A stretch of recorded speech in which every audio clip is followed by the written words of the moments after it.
All right, we've got double recording. Double recording, Double double the fun. recording. Cool. So, Okay, what do you want to so cover? What do you want to talk about? well, I guess ADHD Yes, let's do that. and neurodiversity. Mhm. I saw a meme on Facebook and I really liked it, and I think it really applies to the conversation we're having and specifically the conversation and why I'm reaching out to you. Yeah. And the meme basically says, you know, doctor says, don't confuse your Google or your Wikipedia research with my, 4 years of med school, Yeah. 6 years as a specialist, and 10 years, practicing medicine, right? And then the person says, okay, but don't confuse, you know, the two lectures you attended on my condition versus my 40 years of living with it, Right. right? So I thought that was very fitting, Yeah. because I do work actually with a number of physicians who I often get referrals with, and yeah, they tell me they don't know anything. Yeah.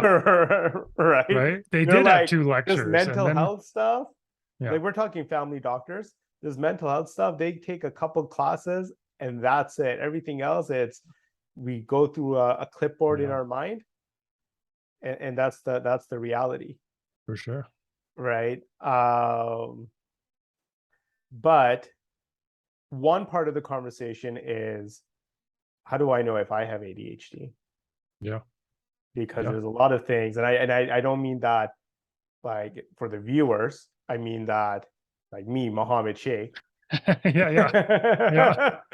because there's lots of stuff that I resonate with, but then there's a lot of stuff that I don't, and maybe it's just because I'm living in a very distracted world right now, Sure. Yeah. Yeah. right? Absolutely. Yeah. And what does that mean? But more specifically, I think there is a conversation, because I get, where I'm coming from is I get families who reach out to me and they're like, "Do you offer treatment for hmm ADHD?" Right. What And does that mean? exactly. And for me, I say something like, well, the way I understand ADHD is it's kind of like me being born with the color of skin being brown. Like, Right. I don't treat this. This is who I am. Right. All right. And sometimes this gets me in certain doors, and sometimes this gets certain doors closed. All right. It depends on the door. It All depends right. on who's standing in front of the door. Exactly. Right. So, anyways, I'm gonna shut up and sort of ask you just Right. Yeah, your it's a big story and topic. and It's and, a and big yeah, and topic. ADHD. What's happening? Yeah. Sure. Yeah. So, yeah, how do you know if you have ADHD? So, yeah, a lot of people are talking about this now, because we didn't have all of these terms growing up. For those of us in our, say, 40s, like me, Hmm. or 30s, even, or 50s. Diagnosed with adult ADHD is different than being diagnosed with childhood ADHD, and at different times in history, right? Because this was not always even a condition. There's no awareness, and then there was some awareness, but only for the most extreme cases. And now it's like, oh, are we overdiagnosing? Maybe, maybe not. Or maybe we're just expanding our understanding. So it's a massive topic, and obviously, I don't diagnose or treat people. You don't diagnose or treat people, No. I don't Yeah. think. But yet people who come through our door for coaching, for hypnosis, for NLP, they have certain things that, certain patterns appear. Um, yeah. So there's a whole conversation just about labels and diagnostic categories. So diagnostic categories are lists of symptoms, not lists of structure.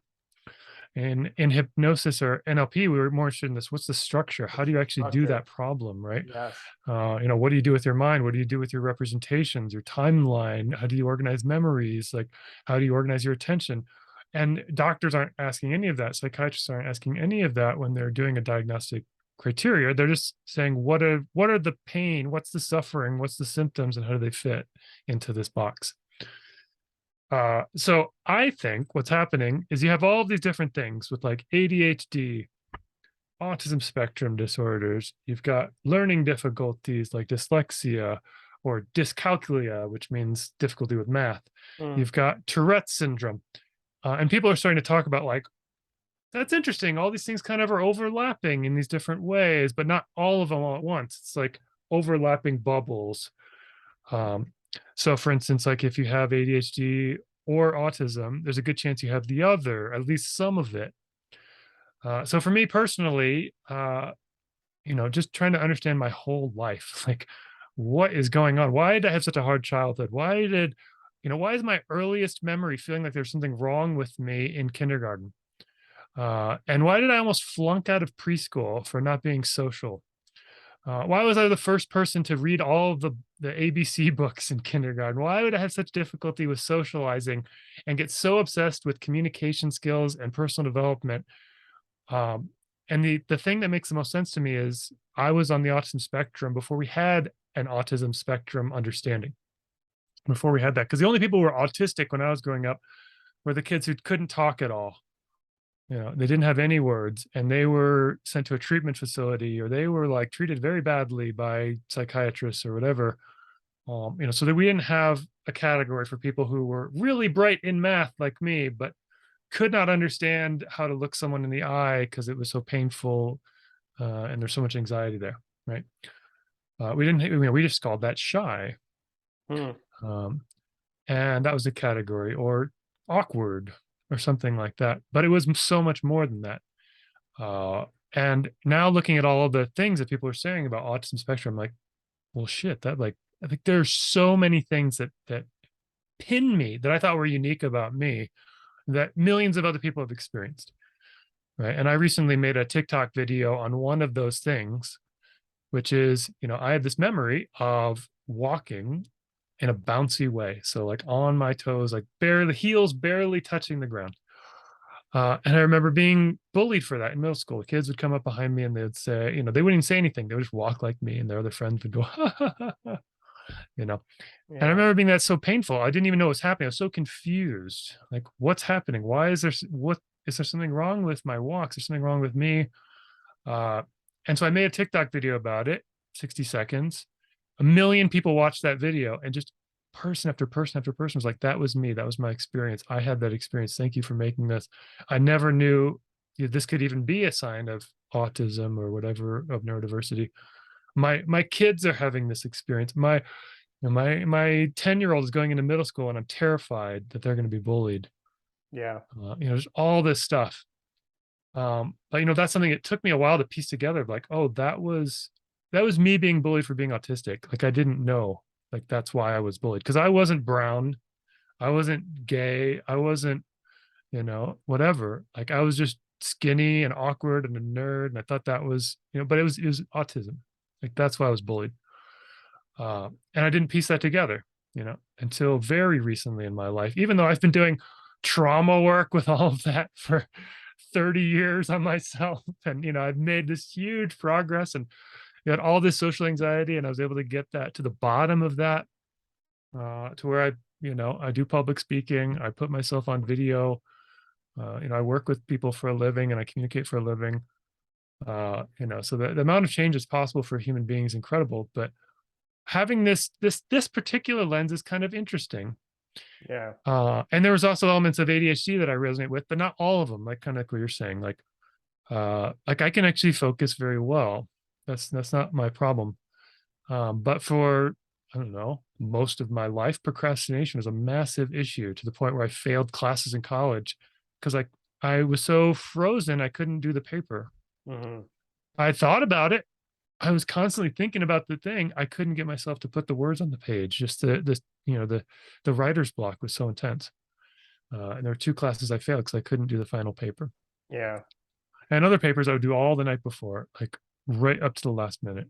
Like, I would stay up all night long writing. I remember I wrote a 15-page philosophy paper on Ludwig Wittgenstein the night before, 15 pages. Like, I don't even know how that came out, but so I passed that class. But yeah, procrastination was such a huge issue for me. And I only recently resolved it in the last 2 years, even after all the NLP, all the hypnosis, all the inner work. Like, that's not a standard feature of my day anymore, whereas that was every day. just struggling with that. Just like, why can't I get myself to do this? What's wrong with me? Yeah.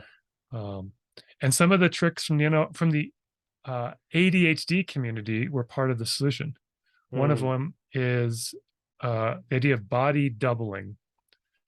So body doubling is this concept that if you say, Duff, can you get this done for me by next week? In the moment, I'll say, sure, that's going to be easy, no problem. And then I'll go by myself and I'll be like, how do I get started on this? I'll do it later, you know. But if you and I say, hey, let's sit down for an hour, you work on that, I'll work on something else. I'll get it done in an hour right then. yeah. Piece of cake. So there's a tool called Focus Mate, which does that. You pair up with the person on video for 50 minutes or 25 minutes. A timer automatically starts and you say, what are you going to work on? I'm going to work on this. Okay, see you at the end. And you check in at the end, that tiny bit of accountability, and I can be 100% focused all day long. It's not a problem. But that was a tool I only learned because I looked at things through an ADHD lens. And this is like website, www.focusmate.com, that sort of a deal. Focusmate.com. That's right. Yeah. Yeah. And it's it's a service. Most people on there have ADHD. A lot of PhD students doing Yeah. their dissertation, which makes me think, how many PhD students have ADHD? Like maybe a lot. Yeah. A lot of college students, a lot of stay-at-home moms, like cleaning their house, like whatever it is, like a lot of people working from home. Um, but yeah, so there's certain things that are patterns with people with ADHD, like procrastination to the point of ruining your life because of Sure. procrastination, or like addictions are way more common with people with ADHD or autism spectrum, Yeah. or LGBTQ kind of stuff like gender questioning, non-binary, transgender, gay, lesbian. That's very, very common. Uh, Either being hypersexual or asexual, very, very common. Uh, just like there's just this whole, and it's not everything, but it's like there's whole cluster of things. It's like, wow, this really explains so much about my life. It's insane. That's just been a really fascinating thing to learn about. So So, go ahead. okay. You were going to say though? I was just going to wrap it back around. Like, how do you know if you have ADHD? As an adult, Yeah. there's a couple different ways. You could go to a psychiatrist and say, I'd like to get an official ADHD diagnosis or not, depending on what you think. And some people do that in Is their that 40s. reliable? I don't know. Who knows, right? But Right. I've heard some people's diagnostic experience is very robust and other people's are very like minimal. So it probably varies a lot. Depends who you Like go to. some do Yeah. like straight up neurometric tests or whatever you say, like, they put your, I don't know what that even means, but maybe hook you up to Sure. something and, test your attention, test your reaction time or whatever it is. I haven't done it. But I've had some clients even that have gone and done that after seeing me. Oh, yeah, because I realized after a while, I was working on my niche and I was noticing like, what's the same about all of my clients? Oh shit, they're all neurodivergent. Mm, Most of them don't even know. Uh, a lot of them, after they come to me, asked because I started talking about it openly, and they're like, "Oh, I think I might be ADHD." And they start looking into it, and they get an official diagnosis, and maybe they even try some stimulant medication. And they're like, "That helps," or some don't like that. But so that's one option. And the other way is self-diagnosis. Now, people will tell you maybe you shouldn't diagnose yourself with a mental sure. illness because um, the classic thing, a doctor goes through med school and every time they read about every illness, they're like, oh shit, I think I have that illness. Yeah. Right? And that can happen with learning about mental illness. Oh, I think I'm depressed and I have anxiety and I have OCD and I have PTSD and I have all these. Yeah. Um, so Well, that, I'll say I've never really felt anxious in my skin, yeah. like meaning that it's a kinesthetic experience, Mm, until I started working with around a lot of anxiety, right. which is really interesting, That is right? interesting, isn't it? Yeah. I've had issues before of anxiety, but it was never kinesthetic, Oh, wow. right? Yeah. Yeah, Yeah. but yeah. Yeah. But Yeah. So yeah, yeah. there's an interesting, are we hypnotizing ourselves All right. into Yeah. a Self-fulfilling problem? prophecy and whatnot. Yeah. But I did just read a study recently that said, at least with self-diagnosis for autism spectrum disorder, that actually was really accurate. Mm. Um, that there was some sort of, I didn't read the study details, but I read a summary of the study that said people who self-diagnosed were actually extremely accurate. Um, so that made me think, okay, maybe it's okay. Because I was sort of I mean, I have self-diagnosed myself. Getting assessed for autism is way harder as an adult than ADHD. ADHD is, a couple visits to the psychiatrist, and you can get a Adderall prescription if you qualify. Um, but autism spectrum is pretty much never assessed as an adult if you weren't assessed as a kid. And it can actually, some people say, lead to discrimination. And there's certain countries you can't immigrate to if you have an autism diagnosis and stuff. They just Oh, straight up interesting. I discriminate. never knew that. Wow. Yeah. Or like employers, if they find out, they could be like, "Ooh, we don't want that." Same with ADHD. Like, we probably maybe shouldn't, disclose to your boss they have ADHD unless they're like really open-minded, because they might discriminate against you. Sure. Uh, Yeah. You can't really measure that, right? yeah. So yeah, so there's pros and cons to getting a adult diagnosis official. You can't get ADHD meds without one, so that's the main pro.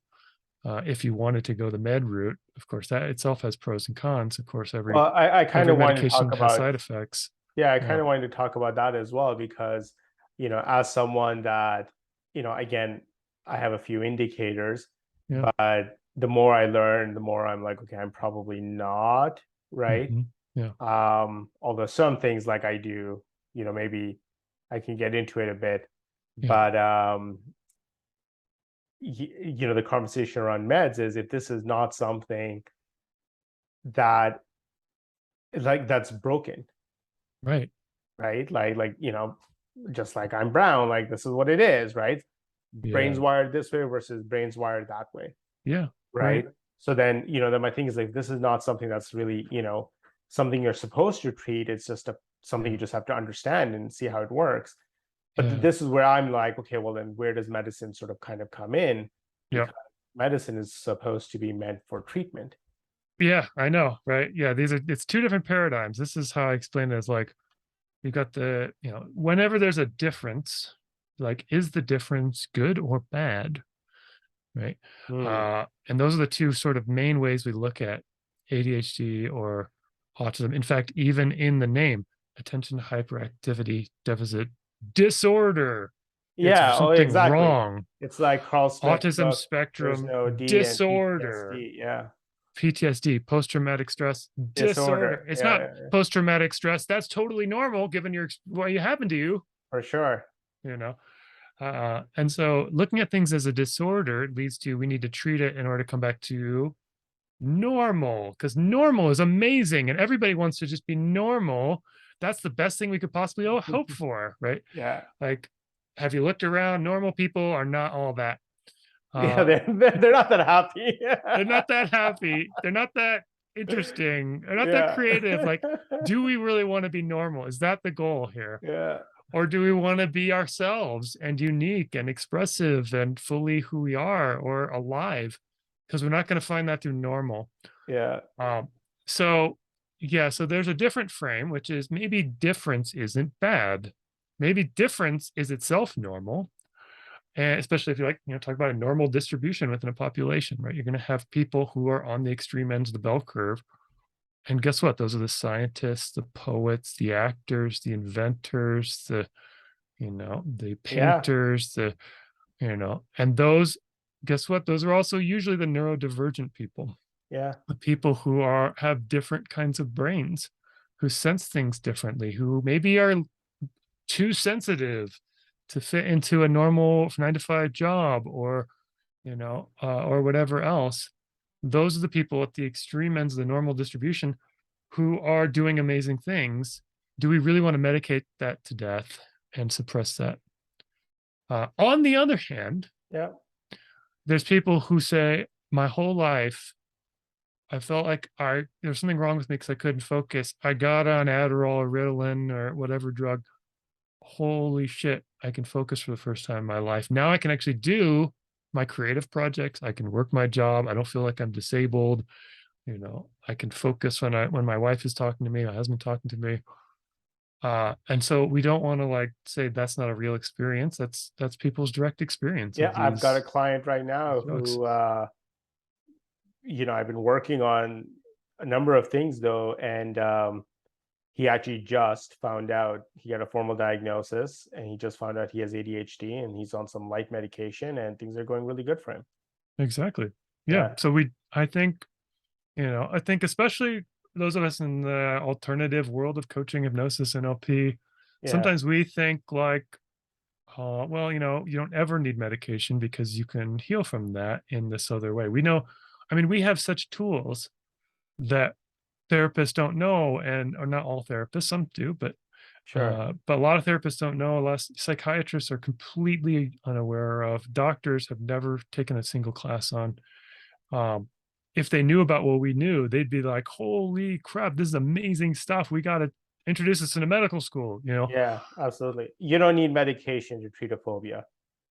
Absolutely not. Right. Absolutely not. But that's the Yeah. go-to Yeah, because if you only have if one you only tool have in your that tool. toolkit, Yeah, you use the tool, right? Like if yeah, you ask a carpenter what you should build a house out of, they're going to say yeah, wood, yeah, you know.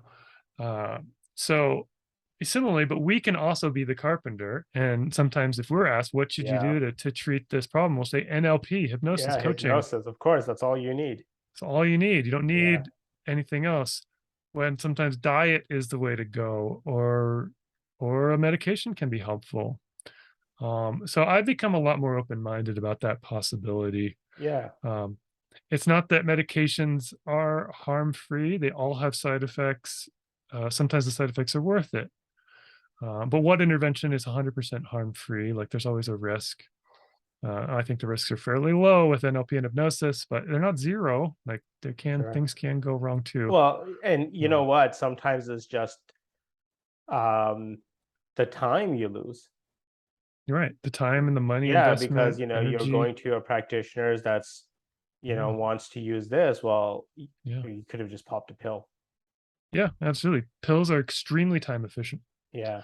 So there's something to that. And you can get it if you can get it right away too. Although usually with a psychiatrist nowadays, you have to wait 2 or 3 months to get an Well, initial and that's the diagnosis. other in Canada. I mean, I'm hearing from my clients, wait lists are 6 months. And even with this client, Wow. um, now COVID was a contributor because a lot of things that were Yeah. deemed, Yeah. non-essential or non-emergency, they just got pushed back. But he actually requested this appointment over 2 years ago, Oh my gosh. and he actually forgot all about it. Classic. Right? And And they he's get like like, a text yeah, reminder. Oh, your yeah. appointment is He on got a Monday. You're like, call what from the appointment? office. It's like, oh, this is just a courtesy reminder that you have an appointment next week. And he's like, for what? That's hilarious. 2 years. Yeah, My goodness. Yeah, no, I was actually at one point looking into should I get on ADHD meds before yeah. I figured out my procrastination and focus problem. And the same thing, it wasn't 2 years, but it was like, it'll probably take 3 or 4 months before you can get in for your first appointment. And I was like, oh wow, okay. And then the ironic thing is, the problem I couldn't follow up at the time. So it wasn't that I necessarily consciously decided to not do it. I just couldn't follow up with that, uh, which is itself an ADHD kind of thing. Sure. Uh, but yeah, so medication, I think, it's a very personal thing, whether it's going to work or not for an individual. And there's so many different ones now. There's also non-stimulant ones now. Um, is it going to work for the person? Is it just going to make things worse? Who knows? There's people who are ADHD diagnosed as kids, got onto Adderall or Ritalin or whatever, and didn't like it as kids. And like, now what do they do? So that's where, you know, What does right? the medicine really do though? Like, what It, if is there yeah, a type of ADHD where the person is not hyper, yes, yeah, right? So yeah. So there's the hyperactive and then there's the inattentive types is the sort of main one. So hyperactive is, bouncing off the walls with energy.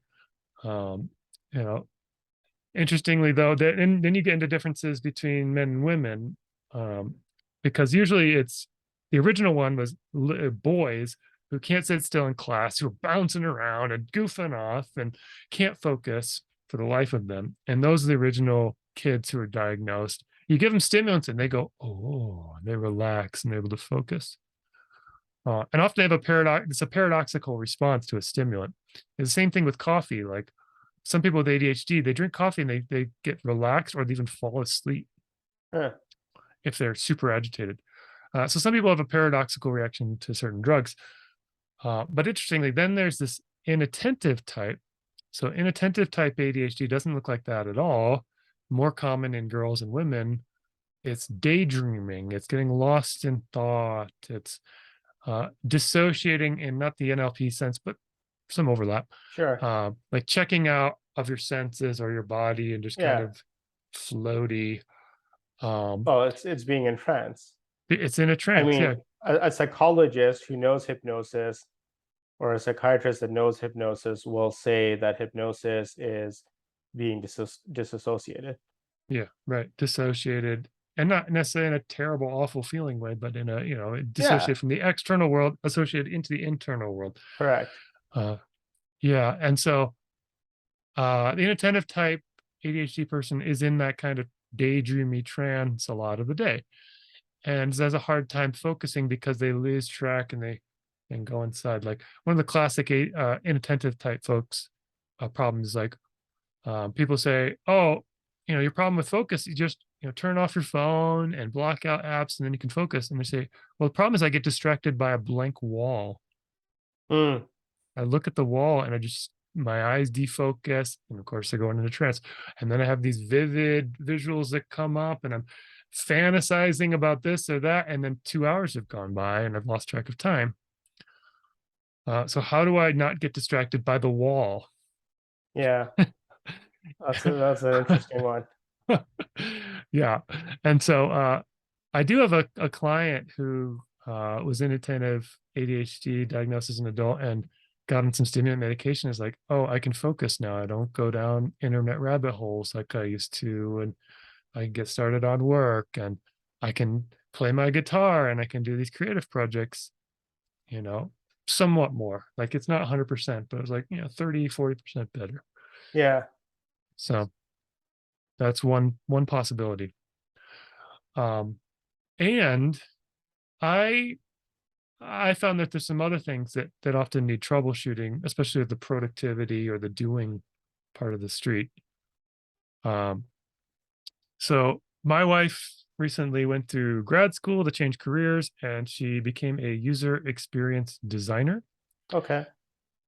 Also abbreviated UX. Yeah. And user experience is making things that human beings design work better, more user friendly, especially websites and apps. But originally and broader, it's actually literally anything that human beings design. Sure. I mean, the buttons on your fridge. Yeah, exactly. The You know. buttons on your fridge. Um, the classic book is The Design of Everyday Things by Don Norman. Amazing book on just human psychology. Highly recommended. The Design of Everyday Things. But anyway, so one of the projects she had to do projects in her school, and she was like, "Can I do something for you?" And I'm like, "Why don't we have like a website or an app that needs like fixing?" And she's like, "Well, let's figure out something with your niche that you have that you want to move into helping, with productivity problems or whatever. Like procrastination is what I thought it was at the time." Mm, I'm like, "Okay, yeah." So she did what's called user research interviews with 4 or 5 people I know who have similar problems. Turns out they all basically have ADHD. Uh, the basic problem being, I have this big creative idea, or 1,000 of them, and doing basically nothing on that. Okay, well, let's learn about this. So she asked them a ton of different questions about how they do task management, project management, their focus, their plans, their goals, all these sorts of things. I expected it was going to be really simple. Just sign up for Focus Mate, because that was working for me at the time. Just sign up for Focus Mate and just like get a buddy and work through some of these things, just have accountability. mhm. But what we discovered is there were breakdowns at every level, from being totally disorganized to not even knowing which one of these like 50 things you're going to actually choose to work on, to long-term planning, to short-term planning, to focus, to getting started, to finishing up things due to perfectionism. And one of the big themes in all of this was just shame, feeling like there's something wrong with me that I can't figure this out. Mm. And that was the number one most consistent thing among everybody we talked to and interviewed. And I didn't know what to do with any of this information. Like, it's called synthesizing the data from user research. And I was like, what do I even do with all of this? And I pondered it and I thought about it and I sort of gave up on it and I came back to it for like 3 or 4 months. And then finally something clicked for me. I was like, oh, here's a simple way of explaining it. Anytime we go to do something, there's basically 3 phases. We have to start, we have to focus, and then we have to finish. Start, focus, finish. And I looked at all the problems. I'm like, oh, all the problems fit into one of these 3 categories, except for organizing and a couple other things. But and if you look at productivity books, productivity systems, they all presuppose you have no problems with starting, focusing, and finishing. Yeah. I was like, this explains it. This, I mean, because I'd read David Allen's Getting Things Done. I'd spent ADHD. Yeah. 500 hours trying to implement that. And I read, uh, and all I did was collect more ideas that I wasn't doing. Right? Mm-hmm. His 5 stages used to be collect, organize, no, collect, process, organize, review, and then the last stage, do, which is kind of an afterthought. And I was like, the problem is I collect, I can process, I can organize, I can review, and I'm not doing anything. Yeah. Or Stephen Covey's 7 Habits of Highly Effective People. I've read that one. Mm-hmm. So his whole system, great book.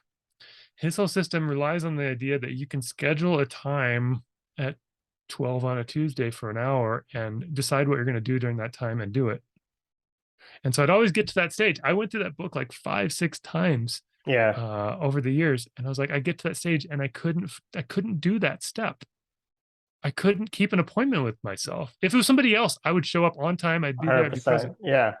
But I couldn't keep an appointment with myself. So I failed at that and I failed at GTD. I just had bigger and bigger lists. And I tried like 4 or 5 other things. And then this start, focus, finish thing came to me. I call it the productivity engine. And it's like, that's the metaphor. It's like people are saying, well, why can't you get to where you want to go? Mm. I don't know. Have you tried Google Maps? It's like the engine won't start though. And it's like, yeah, okay, I'm using Google Maps. I've installed it. I've installed Apple Maps. I've installed like 6 other map programs, and I can't get to where I want to go. Okay, well, have you tried filling up the gas tank? I was like, yeah, like I'm exercising, I'm eating right, I'm doing all these things. I got lots of energy, but I can't get to where I want to go. And it's because the car won't start. The engine's Yeah. having problems. But if you can fix the starting, the focusing, and the finishing, even as 3 different, entirely unrelated skills, then things start to work.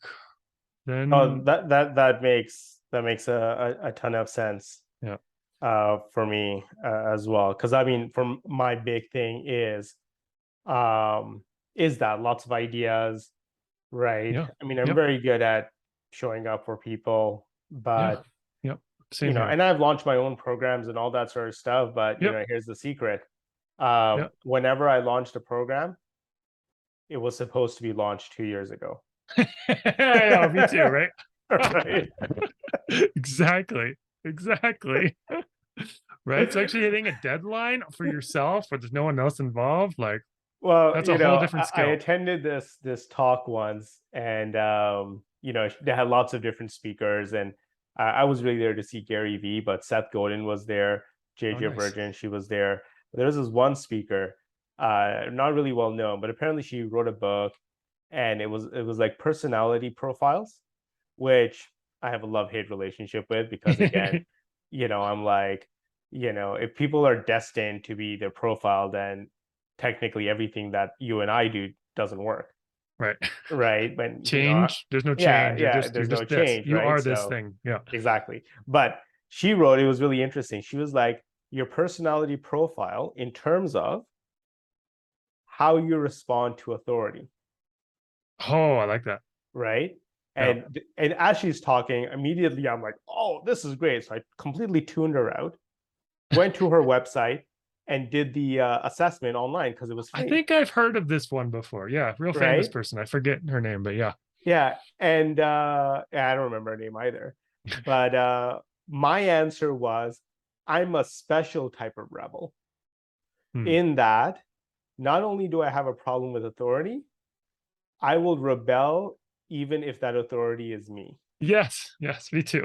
Right? Yeah, I'm sure you can. It's the Yes, same for you as well. 100%. Yeah. So it's like, I create a task for myself. 12 o'clock, I'm going to do this. It's 12 o'clock, and I'm like, you're not the boss of me. You can't tell me what to do. Yeah, you can't tell Me, me what to do, past me. Mohammed. I know, right? Yeah, Exactly. Exactly. And I think that's really common. Uh, yeah, in fact, yeah, there's a whole modeling project I want to do with my friend Joy around this, but around authority and consent. Um, because yeah, there's these things that are challenging that we don't want to do because they're challenging. It's like, oh, it's too hard. I don't want to do that. But hmm there's other things we want to do because they're challenging. mm, And it's like, okay, well, the challenging can't be it.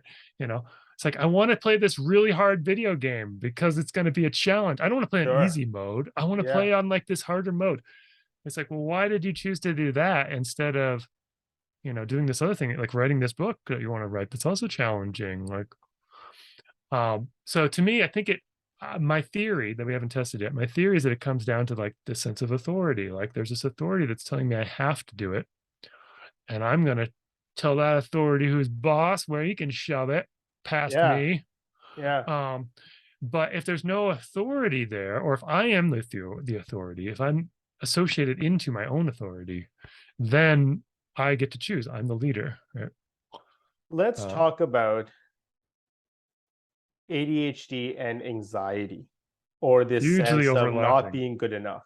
Oh my gosh. Yeah, that's that shame, right? That's that not good enough. And the anxiety goes with it too, of like, I'm not going to be able to focus. I'm not going to remember this thing. I'm not, you know, I'm going to be weird socially. I'm going to have too much energy or not enough energy. Like there's so many aspects of that. And then if you overlap it with autism spectrum, I don't know how to be socially. I'm awkward, all these kinds of things. How do I hold eye contact? Am I doing it too long? Not enough. Uh, do I have to hide my true self? We call masking. Mm, Uh, everybody hides their true self to some extent, but what if your true self is I can't look people in the eyes? Is that really your true self though? Like that brings up so many questions about authenticity and so on. But anxiety is a huge part of all of this. And in my own life, it was like super intense social anxiety for many, many, many years. Uh, and not knowing what to do with that and wanting that to be different, wanting to, I really like people. I've always really liked people. I wanted to be more social and didn't know how to do that.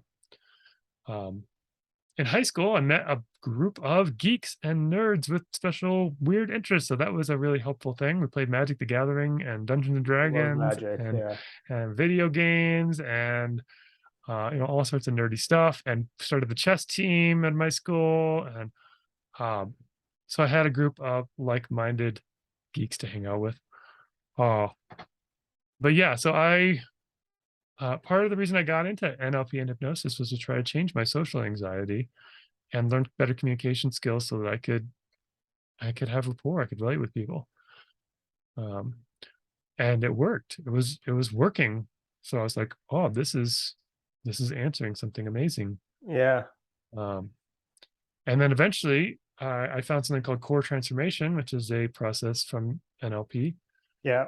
Um, Connie Andreas, and yeah, yeah. yeah, Connie I have a Andreas, who, program called Core Transformation, and oh I yeah, have to think of a new name now because someone yeah, messaged me and it's like, oh, I didn't know you work with, the Andreases. yeah. And I'm like, I haven't, you know. Why? Is like, your program is core transformation. I'm like, yeah, because you're transforming at the core, I know it's such a right? good It's name, just a but good marketing name. And then it's I'm like, taken. It's I have taken. way too much respect Yeah, for that's good. that family. And I'm like, I'm gonna go change the name Yeah, just so totally. there's no confusion. Yeah, exactly. Yeah. Yeah, so I found that method, and that was really deeply healing for me. I Yeah. did it hundreds of times on myself over several years, and the method, you experience these amazing states of beingness and peace and universal love, which are feel like spiritual states, but you don't have to believe anything to have them. Sure. They just come naturally from the process. Um, and that really got to a level that I'd never been before with anxiety, where I was really like able to get to the root of it. And I think a lot of it was healing past trauma through that, around bullying and shame and all sorts of things.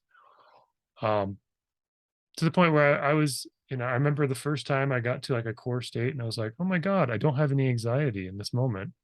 Like I always had a baseline of like some level, Yeah. generalized anxiety and social anxiety. And I started wondering, wow, I wonder what it'd be like to go like a whole day without anxiety. Like, I wonder if that's possible for a human being. Wow. And then it was like a few weeks or a few months later where I was like, I think I did go a whole day without anxiety. Oh, I'm feeling so now. Just no, I'm just kidding. Yeah. Uh, but yeah, I went like a whole day, and I was like, that's awesome. I wonder if it's possible to go a whole week without anxiety. And there was some period of time where I did more core transformation, and I had an experience where it's like, I think that was a whole week. Maybe there were, it came up just like briefly for a couple moments, like 1 out of 10, but I think I did it. Uh, and then I started doing some other things. At some point, core transformation as a process kind of reached a natural conclusion where it's like I couldn't get more out of that Mm, particular lemon, more juice out of that. sure. So I started doing some other things like tapping, uh, and some other things I call pattern interrupt methods, like tapping and eye movement and throwing a ball back and forth between the hands and Sure. various things. And that got me able to a 0 out of 10. And then I was like, I'll try to bring the feeling back when I'm a 0 to 10. Try really hard. Sometimes I could get it back, and then I'd do some more. And I'd get to the 0 out of 10. I'm like, I'm gonna do this every day and just see, like, does it eventually go away? I did that for a while, and then there were days where I couldn't get any. Like I couldn't think about anything at all that could give me even a 1 out of 10 or a 0.5 out of 10. Hmm. And I was like, that's cool. Yeah. So I spammed the hell out of core transformation, and the same thing with tapping and pattern interrupt stuff until it was just like, it's not there. It's not there. Uh, and I tried talking with a lot of people about that, and people just don't, like, they're like, what? Like, is that even a possibility? It's just so beyond what people's radar is. Um, but it was such a interesting journey for me that I like to share that with people and just plant the seed that maybe that's possible for other people too. Yeah. Um, because most people don't push it that far. They're not as obsessed as I was Well, isn't that also another trait, though, right? I mean, like, of so ADHD for or me, yeah, autism. like Yep. I have, my friends know this. I have a gazillion hobbies, all which I've mastered. Yeah, Like exactly. Right. I've won archery tournaments.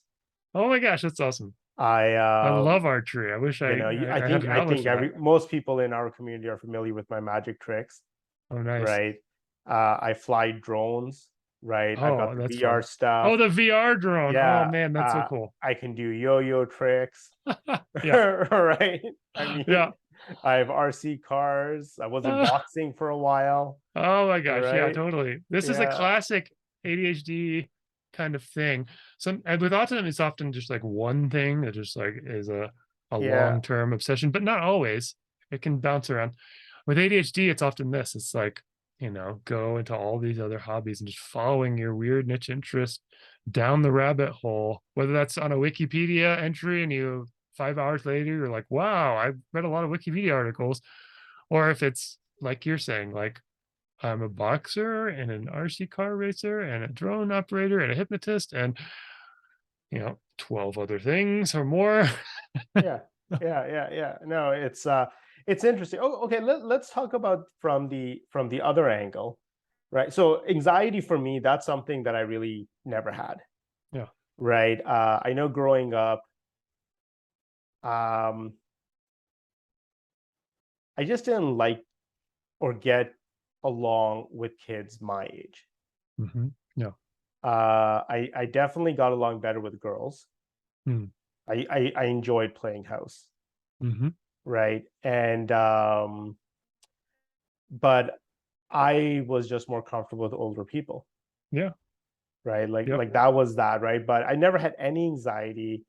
Mm. Um, That's I cool. really have both. I mean, there was bullying and stuff, but that was not because, I mean, I was into different things. But that's the thing. I never really had any social or anything like that. I just didn't like to engage, Hmm. right? Yeah. But I was very good at school, Yeah. right? Like extremely good at, like I had a photographic memory. Oh I wow. not anymore, but I memorized Macbeth to Oh the wow. point where not that I was trying to, but so we went back for 1 year to Pakistan in the middle, Hmm. and the way academics is done there, it is a lot of like you do sort of have to memorize stuff, Mm. but I just found it easy to memorize the whole book. And it was the Oxford edition of Macbeth. And they actually coincidentally, when I came back, and that was in grade 8, and then when I came back, it was only grade 8 that I was in Pakistan. But when I came back here in grade 11, it was Macbeth again. It was the same print. So the kids used to play this game with me where they would just start reading like 2, 3 lines, and I would just continue and then tell them what page it is. Oh my gosh. It was on. That's Right? incredible. Yeah. Can't do it anymore, right? Yeah. That's too bad. That was an awesome gift.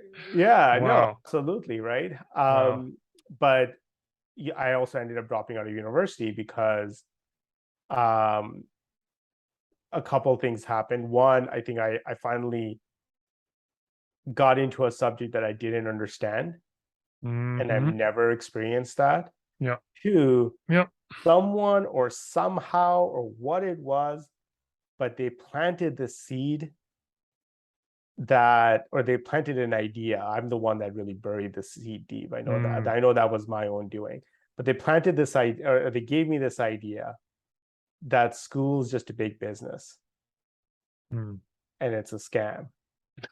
And I Yeah. couldn't shake it Yeah. Yeah. because once I had that lens, I saw it You everywhere. filtered for that. Yep. Correct. I saw it everywhere and I didn't want to be a part of it. And Yep. that created a lot of anxiety. Mm. Right. Yep. In the sense that I couldn't write exams, I couldn't write tests, I didn't want to study, I didn't want to do this. And then Yeah. because Yeah. I wasn't prepared, then I didn't want to go because I'm not prepared. I'm just gonna Right. fail. I've never Yep. failed anything in my life, right? Yep. Yep. So that was really interesting. But outside of that, Mm. you know, this is where I'm like, I don't know if I do or if I don't know, because there's a few things, right? Hmm. The only way I get things done is in by immersing myself. Yeah. Like my wife, for example, if she's got an appointment, yeah, I think you wrote this and I resonated with it. But like it's 7:10 right now.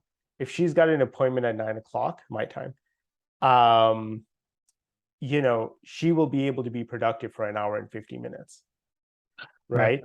For me, I'm like, well, I've got a task. It's going to take me 4 hours, Hmm.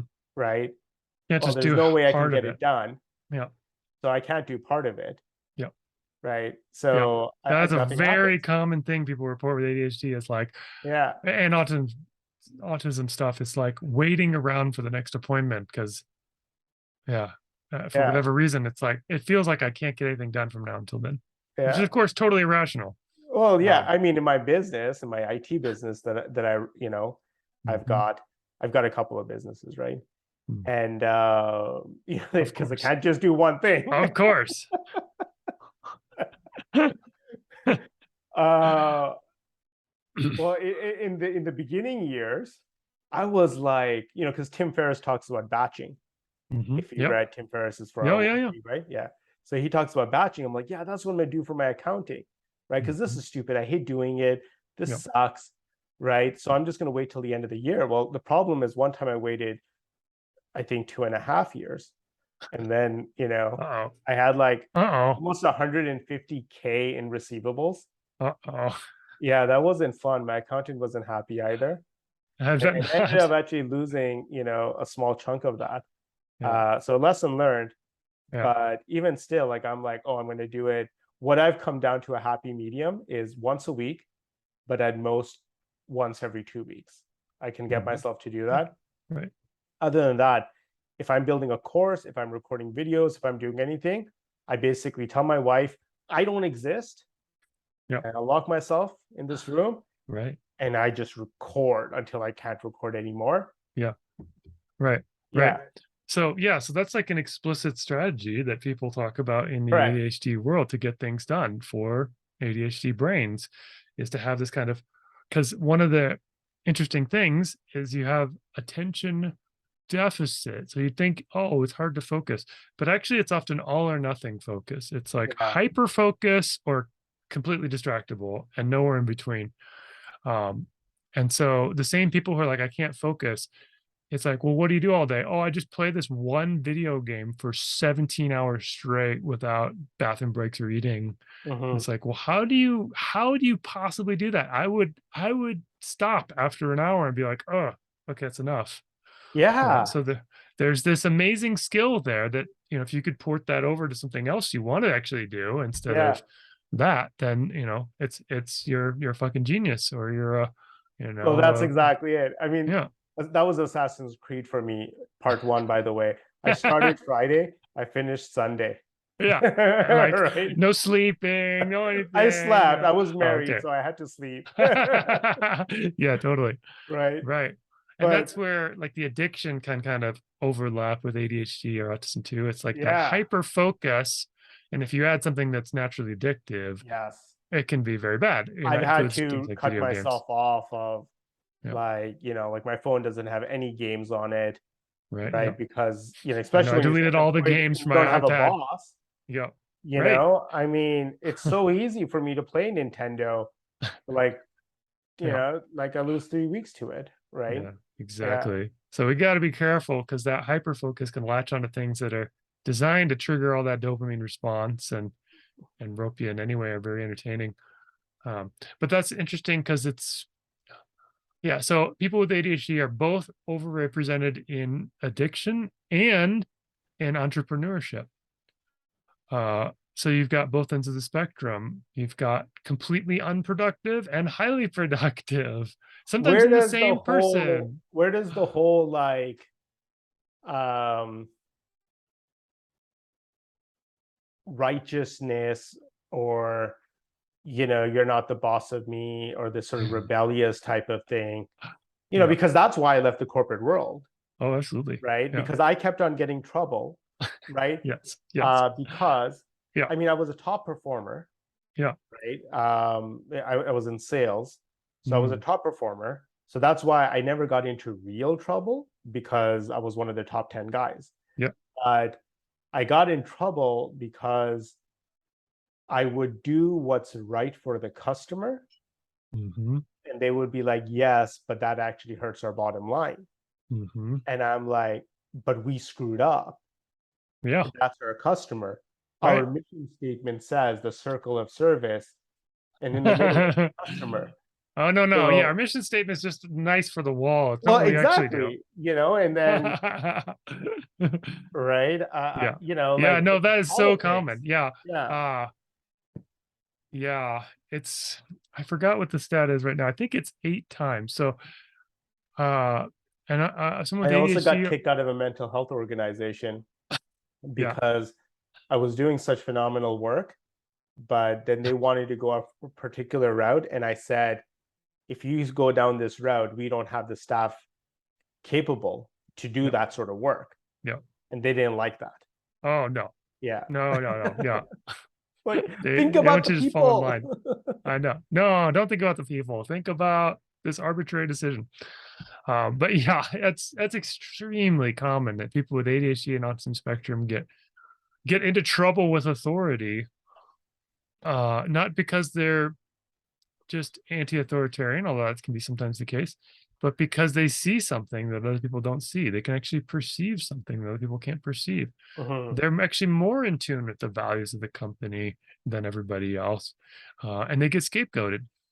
They get scapegoated, or they speak out about what's unethical that the business is doing, Correct. and they Yeah. get scapegoated and fired, or they get fired because they're struggling because they can't focus in the same way as other people, and that also happens. Um, But yeah, this is extremely common. I think a huge percentage of people who have ADHD who are entrepreneurs do so because they're fundamentally unemployable.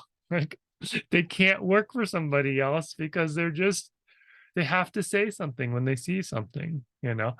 Uh, and the same with autism spectrum. It's like a deep care about the customer, a deep care about the actual values. Yeah. Um, Because the thing is, and even yeah, if you teach yourself, like I did, to not say anything, it then becomes spiritual suicide in a way. right, right, exactly. Like if Right. you, yeah, so if you close down, you shut it down, then you just get these chronic stress, and that chronic stress leads to then burnout or weird autoimmune issues or chronic pain or something else. It comes out somewhere else Yeah. because we're holding back what we really think and believe and what's true for us and our authenticity and our aliveness. Um, so yeah, that masking has a cost. That hiding has a cost. How good are folks with ADHD in terms of introspection, knowing what their values are, Yeah. knowing themselves?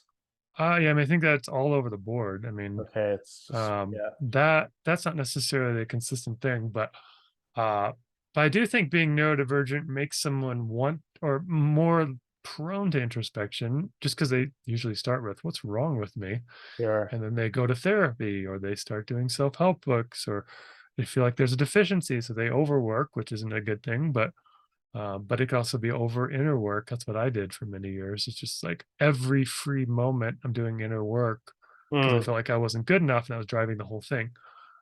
Finally got to the root of that's that. an interesting frame. Yeah. Yeah, right. It's like overwork on yourself.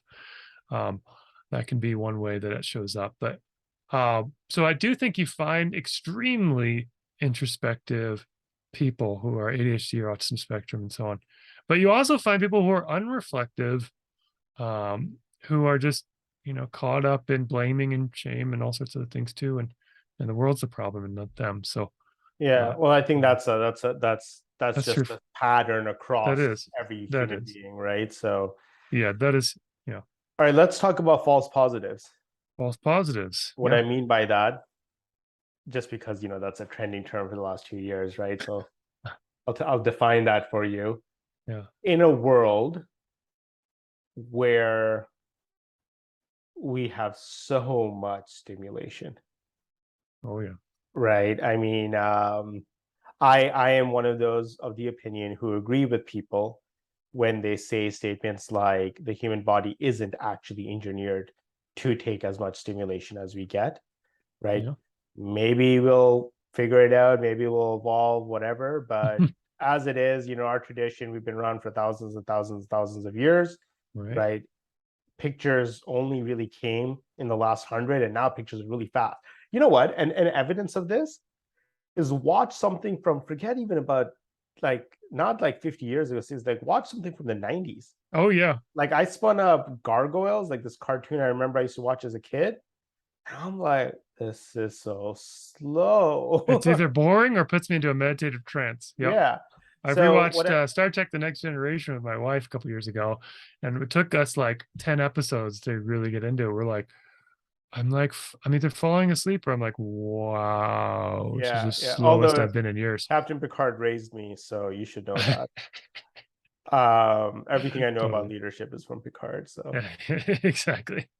um so what I mean by this is basically in a world where, so two things, this is definitely the most distracted, just everything, Oh, right? absolutely. Is calling our attention, is trying to sell us something. Yeah, And then, especially in this part of the world, the West, right? Um, this whole hustle culture, this whole productivity culture, this whole right. sort of like, Just we're work not harder. factory, we're not robots, right? Like Yeah, that's when you really look at like productivity, it's really meant for the factory, right, right. right? And it's like Totally. input versus output, and how efficient is it, right? That's not So, how human brains work at all. oh, 100%. And so I look at then, a lot of my clients who are like, oh, you know what? I think I have ADHD and stuff. And I'm like, do you? Right? Because you also are addicted to social media, Right. right? You reach for the phone, the first thing you do, and it's the last thing you put away before you go to bed. It's right, but and I'm guilty of this at times. You know, Sure, sure. I go up and down with this. Um, you're also saying yes to everyone and anything that asks of you, right? No You boundaries. also belong to a family that is like very, high performance. Right. And so you already have this thing that if I'm not that, right? And then, Hmm. when Overly high you've got standards. all of this happening around you, it's like we're like I'm who I am today because I have so much space, Mm, right? totally, And totally. this has been my godsend, right? Because I had a crash, a mini burnout that lasted a couple of days, but it was enough to land me in the hospital in 2015. Oh, wow. And that's when I got into heart math, you know, Oh, yeah. and started learning those sort of techniques. But Hmm. it really taught me the importance of creating space. Oh my God, so important. Yeah. Yeah.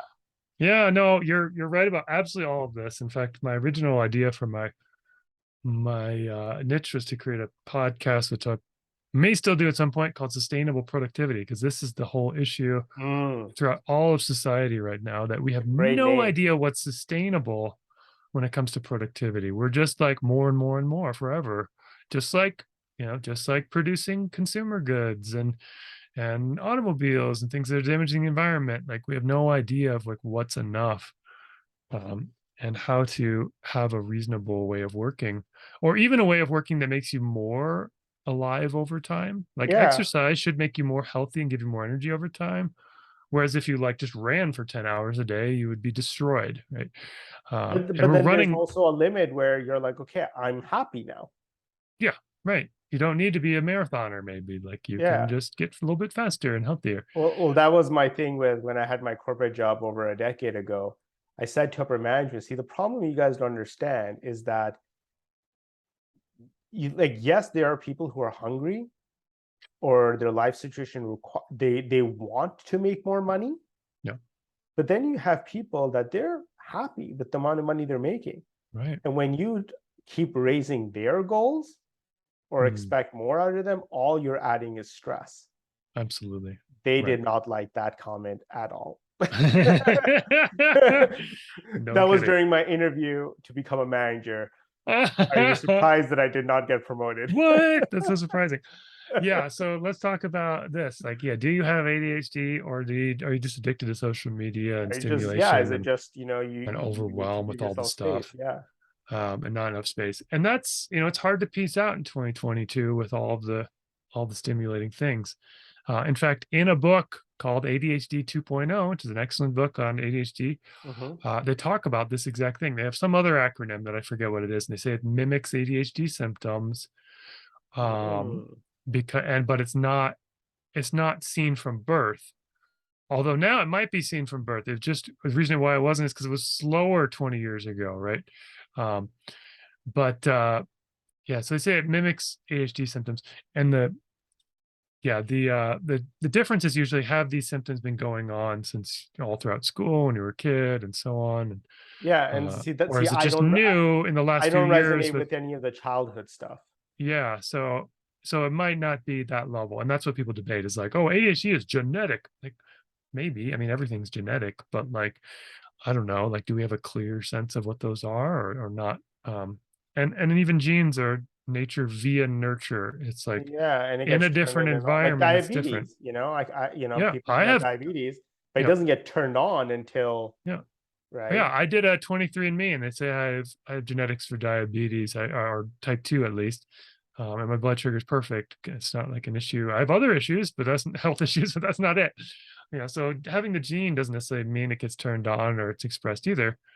Um, but yeah, but then, but then that's another question. It's like maybe our environment is turning on the ADHD gene for more people too. The So that conspiracy could be a theories thing. the conspiracy theory in me says that absolutely, Yeah. right. It's those damn 5G towers, The 5G right, towers. Yeah, and it's right. those ads on Facebook, The right. Facebook ad, they're Yeah, making us, yeah.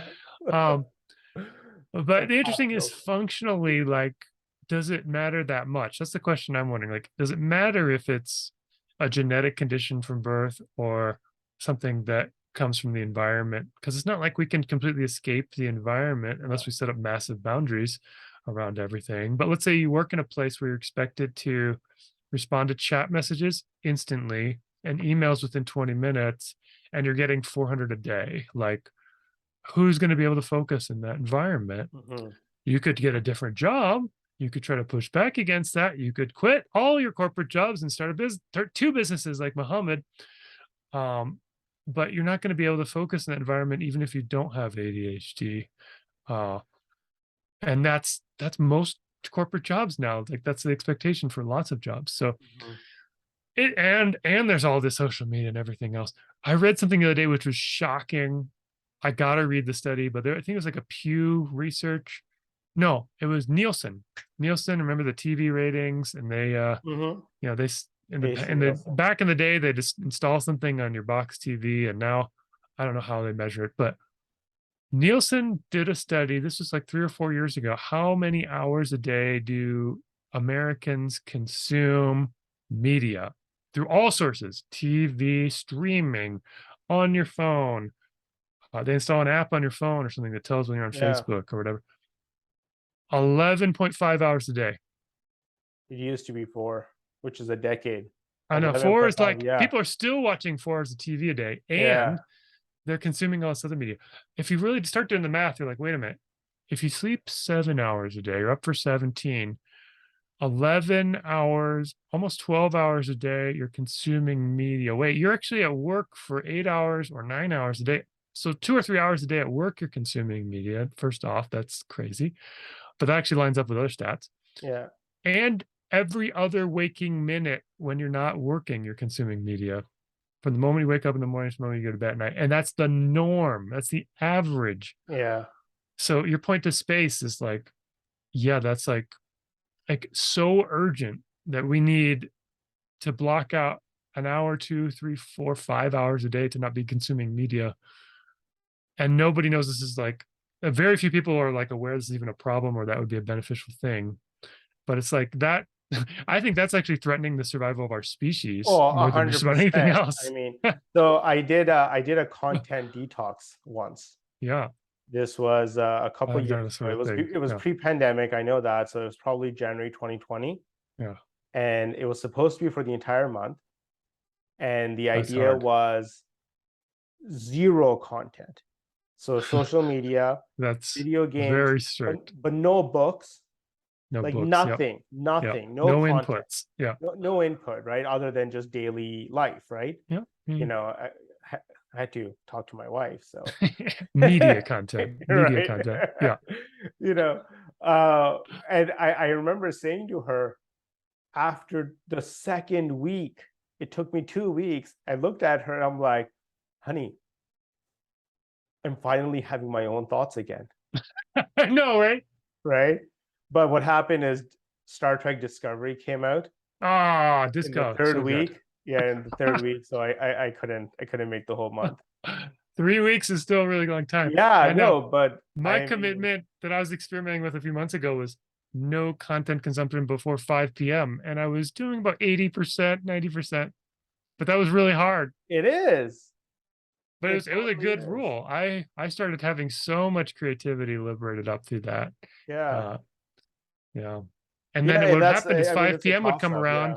Yeah. 5 p.m. would come around. I'd be like, oh, I can consume all the content I want. And I'd be like, why would I do that? Here's a question now. Um, Folks that have ADHD, whether they always had it or now they've got it, whether it is ADHD or this other ADHD, like, it's like we were in Montreal, group of friends and I, as we went to this. So as Muslims, we can eat kosher meat, Hmm. right? And so we asked this shopkeeper, "Is your smoked meat kosher?" And he's like, "It's kosher like." No, it's not good enough. No. We were like, "That's good enough for us." Oh, oh, Because I mean, that's funny. Montreal and smoked meat. I mean, come on, Yeah. right? So I mean, I don't know if you know, but they're known, Are they right? known for that? Oh, They're okay. Yeah, known for gotcha. that. Gotcha. It's like Yeah. Kansas City and barbecue. Gotcha. Yeah, exactly. Right. So the yeah, it's good enough for us. But the question is then for folks that have these patterns, would creating space be beneficial? Absolutely. Right. So That it one will of the help things, whether you yeah, have ADHD or you're just or overwhelmed just like, yeah, I mean, one or of the things like, I yeah, noticed, I started developing this fear. I was a philosophy major in college. I read extremely hard books in college that taxed my brain to the limit. And ever since college, I've been like, I feel like my intelligence is going down. I can't read stuff like that anymore. What's wrong with my focus? And part of what's wrong with my focus is the internet and Google and all these things have been developed since then that weren't around. In college, there's nothing to do. Like we just barely got the internet and it was slow and there was nothing to do on the internet. Um, so I wasn't as distracted. That wasn't as big part of it. Oh, that's my part of my theory. But when I was doing the content commitment, which honestly I'm saying again, so I got to do it again. yeah, No content at all. Same with you. No books, no articles, no podcasts, no videos, no YouTube, no video games until 5 p.m. After 5 p.m. until 10 p.m. when I go to bed, I can have a 5 hour content smorgasbord free for all buffet if I want, and not pee or look away from the screen at all. Uh, anyway, when I was doing that, I picked up a really hard book of philosophy that I hadn't read in years, and I looked at it and I read for 2 hours with complete focus and sort of deep work, as Cal Newport put it, after a whole day of work and seeing clients and doing a day job. And I was like, that was easy and fun. And a week before doing that commitment, I couldn't do it at all. Like I could not sit down with a book like that. It was just so boring. yeah. So I think actually our brains are super malleable in ways we don't even realize. It doesn't take very long. I used to do these 10-day silent meditation retreats, Vipassana courses, Yeah. uh, no content, including journaling or reading books, no speaking to any other human on the course, no, not even looking him in the eye if you can avoid it, Yeah. and just meditating all day. And part of the benefit of that, I think, was just silence for 10 days. Sure.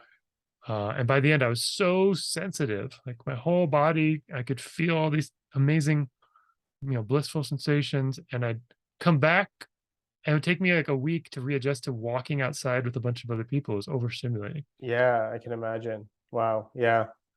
Yeah. I mean, that's the thing. Our brain is designed to keep us sane.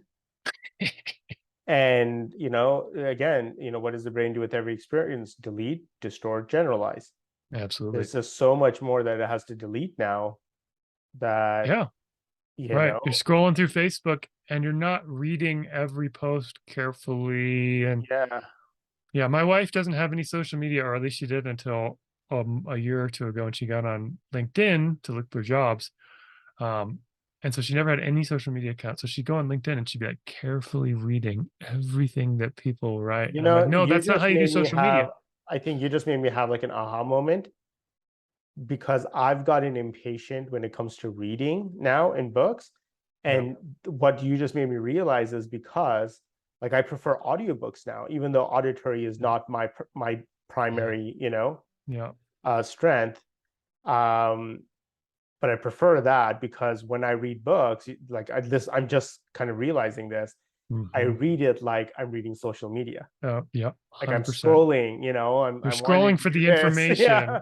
Like, oh, this is boring, boring, boring, boring. Oh, this is good, boring, boring, boring. Yeah, yeah, yeah, Because yeah. that's No, what we're doing on exactly. social media, trying to get that dopamine Because I've hit from been the interesting trained. thing. That's what you do with social media. You don't actually It read is. everything. God forbid, Yeah, right?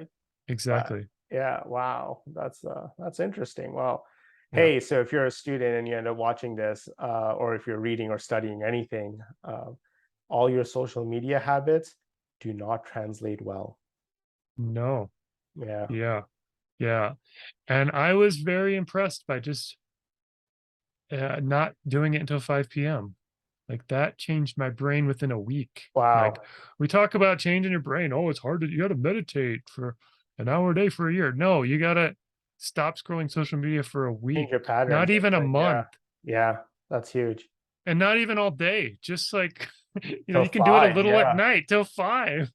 And it changed my brain. So, yeah, I think when we talk about our brains, and sometimes people get into brain chemistry and like, oh, I need drugs. It's like, again, like drugs could be helpful, but there's all sorts of things that change your brain. Yeah, and that's the thing. There's all these other things too. I mean, like when folks, Yeah. this is more or less a newer phenomena that I'm starting to get folks like this, right? But Yeah. I went through my phase of all I was getting was anxiety people, Yeah. right? Totally. And with that, it was like, okay, the medication's an option, but I don't think the I'm not anxiety I'm not a meds are doctor, I'm not not a that great, medical but yeah. professional, so take Yeah. everything I say as a complete lie. But my experience is, so as NLP people, you and I are very good at calibration Yeah. and being aware and paying attention. And I remember this one couple, this was one of my first anxiety clients. This couple came in, the wife had the anxiety, he was just there for moral support. And when he walked into the room, I could sense him, Yeah. like he was alive. There was someone in front of me. I could sense him, whatever that Mm. means. And she was a black hole, Oh, wow. right? Like I got nothing. I got nothing out of it. And I had no idea why. It was like, this is the weirdest thing.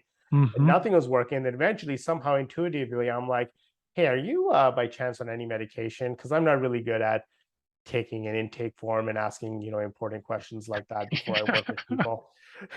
Same here. Right? I probably should do better, but yeah. I'll admit it.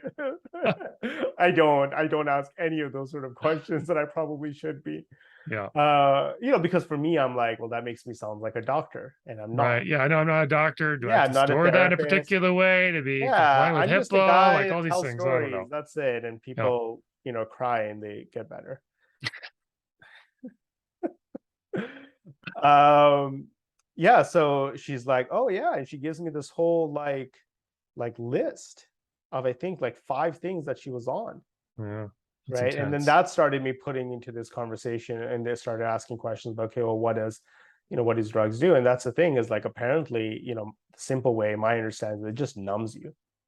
So there are That's people definitely who, some people's experience. Yeah. yeah, The stimulant, but actually, I've had a client tell me the stimulant medication kind of felt like that a little too. Everyone's had a different experience, and but maybe that was it. Yeah.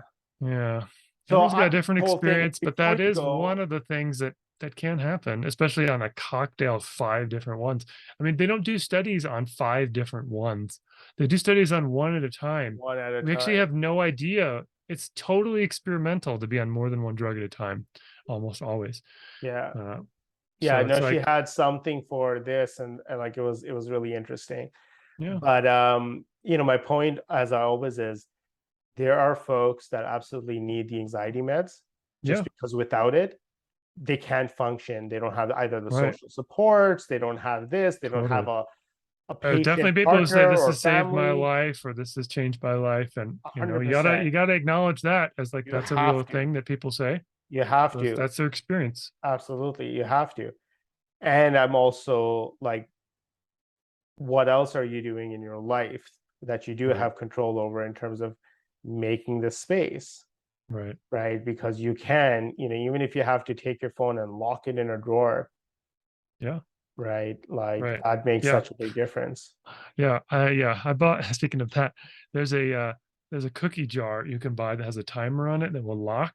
Oh, And we bought one. And one of the uses is you can actually fit your phone in there and you can set it. And there's no way to open that thing unless you smash it with a hammer and destroy it. So but you can literally lock your phone in a cookie jar that's plexiglass if you wanted to, and that's one option. Most people don't have to go that far. What about an emergency? Well, all this good that's thing. literally, But I'm like, guy breaks into your house, like, I couldn't make the phone call. yeah, right. Maybe get a landline or something just so Yeah. you can do that. No, But well, I've um, I've often flirted with the idea of having 2 phones. yeah, So I'm gonna get right. my Nokia 3360 back, Yeah, right? yeah. There's people who do that now. They're like, I'm gonna get a dumb phone in 2022, and it Yes. just doesn't have any apps on it. And that's definitely that's one way to go for sure. Huh. Yeah. Yeah. Last question. CBT, Yeah. is that effective treatment for ADHD? Um, I am not a cognitive behavioral therapist, so I can't say for sure, but uh Or honestly, have the you heard? definition of what cognitive behavioral therapy is has expanded to include all therapies. At first, it was this narrow thing of like, you know, you challenge cognitive distortions in this particular Correct. way, and you also do courageous things. That's the behavioral thing. Now, because cognitive behavioral therapy was effective, it was studied and it got, you know, it was, said to be more effective than other therapies. And so everyone calls everything cognitive behavioral therapy now. So nobody even knows what it is. It's totally watered down. Um, that's my opinion looking at the field from the outside. And people have started to say, well, cognitive behavioral therapy is less effective than it used to be. I think that's those things go together. Those are the same thing, Or as things get diluted. right? Then what is it even? But I think also arguing with thoughts no longer works as well as it used to. I think there's actually been cultural shifts there. People aren't as rational as they used to be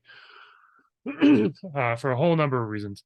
Um, but I would say uh, NLP techniques and hypnosis techniques, why aren't they also cognitive behavioral therapy? We're working with cognitions and we're working with behaviors. Like Sure. Well, someone we just once have more told me tools. CBT evolved from NLP, but I looked into that a No, little bit, and it it evolved from there's no, yeah, stoicism and rational motive behavioral therapy, but yeah, not like the I other way couldn't around. find any connection.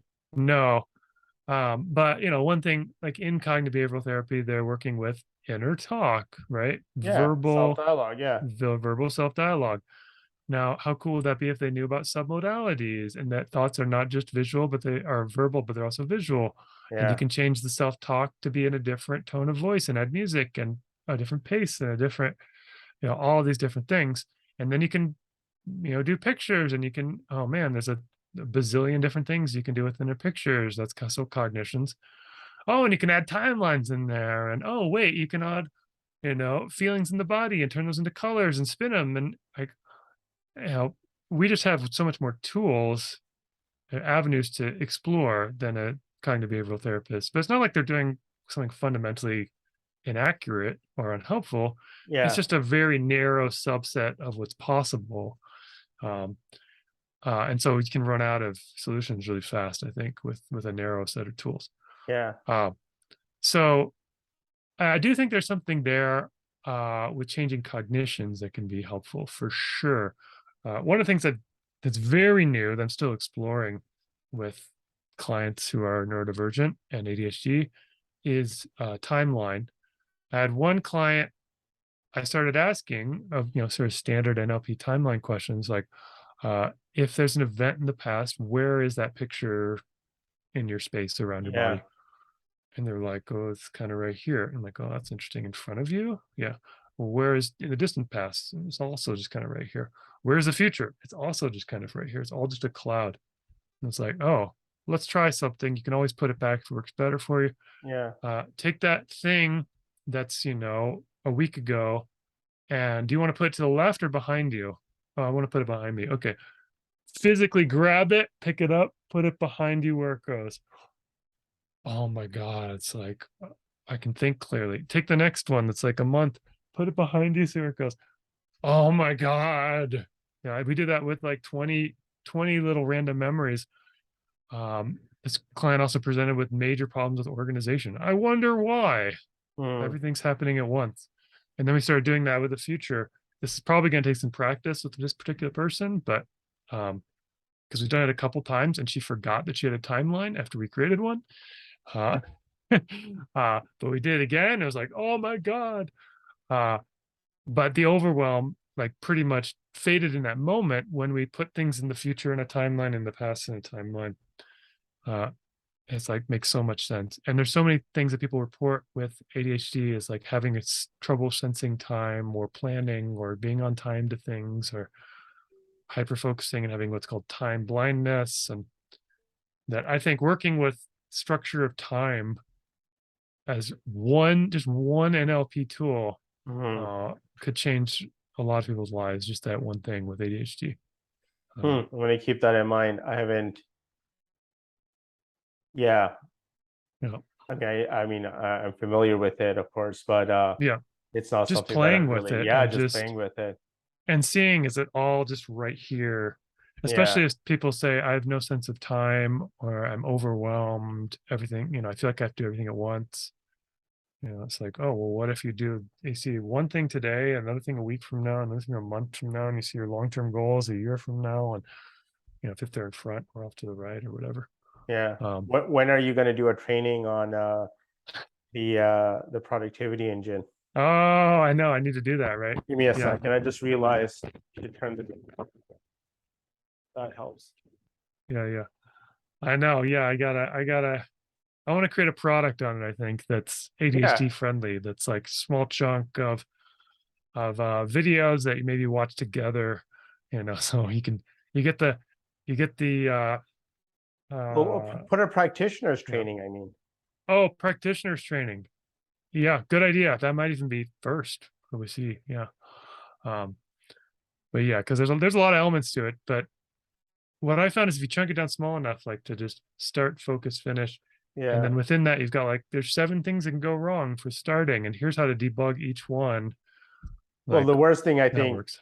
the worst thing you can say to someone, tell me if this is true or not, is, hey, why don't you do this big idea? Yeah, Because I already have.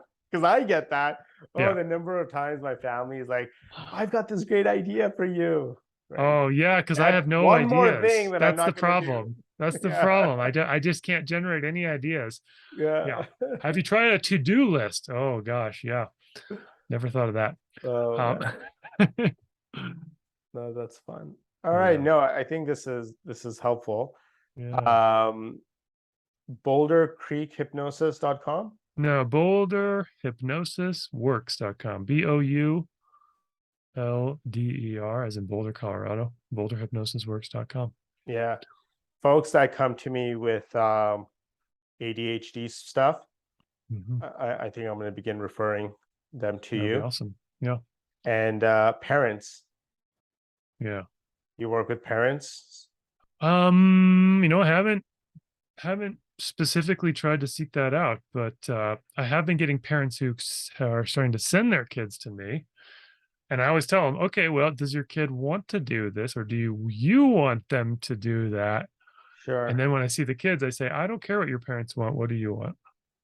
It's the first thing Yeah. I start the conversation with. I'm not here coaching your parent, and I'm not trying to get you to do what to please your parents. What do you want to do in life? Well, I Just meant more in because a lot of things that I've been doing is getting the parents to understand that the child is not broken, yeah, no, that's that, huge. because Yeah, obviously they come with best intentions, and it yeah. all comes back to, is my child going to be able to survive and thrive in the world? And the answer is, well, I don't know, right? Like, Oh, are you going to exactly. survive and thrive in this world? Yeah, and that's, yeah. I guess I'm a bit more motivating, and I'm like, absolutely, right, Absolutely. Yeah. absolutely, I'm like, I right, don't know. Are you yeah, going to survive in this world? yeah, I turn it back around to people, but yeah. yeah. Because yeah, Yeah, I well, think no, but confronting that's it. anxiety. That's fair enough. You have Yeah. folks that are, Yeah. neurotypical, and Yeah. and Yeah. they're And definitely my gonna. strategy with confronting anxiety is let's confront the worst case scenario and figure out how to be okay with it. And Yeah. then we don't have to worry about it anymore too. So that's part of Well, it. But I think personally, and I'm just talking out loud here, and I want to hear your thoughts, and maybe this is what Bill, because I've taken, appreciate the time. yeah, it's fun. Um, I think there's a huge sort of educate, like, one, the education system just sucks. It's completely outdated. Yeah. It's under this concept that the only reason you go to school is really about teaching compliance. It's Right. really about, so people go get a job, but Yeah. a job is about money, and money is about, okay, like, this is one element. It's a resource. I mean, at least Yeah. that's my values, right? Like, money is supposed to be a means and never the end, Yeah. right? I'm with you. And whenever it has become someone's end, I have yet to find a single example where they were actually happy with that, Yeah. Right. right? But people do great things with money, Yeah. right? Sure. So I have, like, these situations with families where, like, the parent just wants their kid to do good in school, Yeah. and I'm like, you need to let your kid drop out, Right. right? Because education comes in a variety of so many different ways now, especially with the advent of the internet's Oh not yeah, right. anymore, right? Yeah. I mean, there's so much work, these gig economy, Hmm. right? I mean, there's so much stuff like, folks can be doing, Hmm. right? Like there's this one family, this kid's young. Which is another problem because he is totally addicted to video games, which is a whole other problem, Sure. right? Yeah. But Major in problem. his addiction, right, he started a Discord server Yep. and he's got two buddies that he manages, and they revenue around $8,000 a month. Oh, oh my God. And he's like 14, Yeah, totally. right? That's a And I'm thing that like, can totally happen. so what do you do when you went to, your parents took you back to, vacation, right? Back to Mhm. home country, for the summer.